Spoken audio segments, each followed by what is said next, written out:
Hey everybody, welcome back to COVID Connect and to week 2 of our series on the kings of Israel. Remember that when we left off last time, Israel had actually split into two kingdoms. The northern kingdom kept the name Israel, but it actually broke off from the line of rightful heirs of David. The southern kingdom was still ruled by David's heirs, but it went by the name Judah. For today's story, we're going to focus on the northern kingdom. And we're going to skip ahead a couple of generations to a guy named King Ahab, who the Bible itself names as one of the worst kings Israel ever had. So why was Ahab so bad?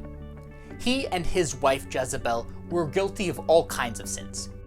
One of the major ones was idolatry. Like Solomon's wives, Jezebel came from another country and another religion, and she convinced Ahab to abandon the God of Israel and start worshipping other gods, especially a god named Baal, who commanded, among other things, child sacrifice. Ahab was also guilty of injustice. The most famous instance of this involves a guy named Naboth, who owned a field that Ahab wanted to take over. Naboth refused to sell the field to Ahab, so Jezebel had Naboth falsely accused of a crime and then executed. Hopefully you can see a pattern here that's common throughout the Bible and even throughout history, where once people abandon the true worship of God, they then fall into other sins as well. So Ahab was a pretty terrible king.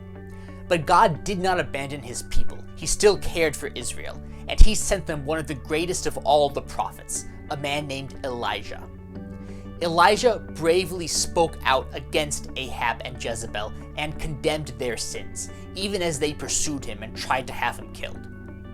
Elijah also performed a number of miracles as signs that God truly was with him.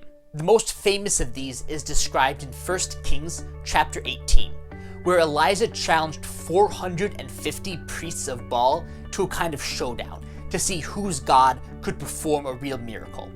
I encourage you to read the whole story yourself, but needless to say, Elijah's God won. Eventually, Ahab was killed in a battle. God actually warned Ahab through a prophet named Micaiah not to enter this battle.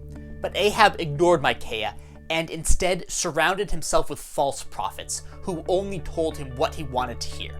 Ahab disguised himself as a regular soldier to try to escape being a target, but he was struck by a random arrow and killed. So Ahab truly was a terrible king. But remember that God still cared for his people even under his terrible leadership. In fact, this very worst of kings brought about one of the very best of prophets.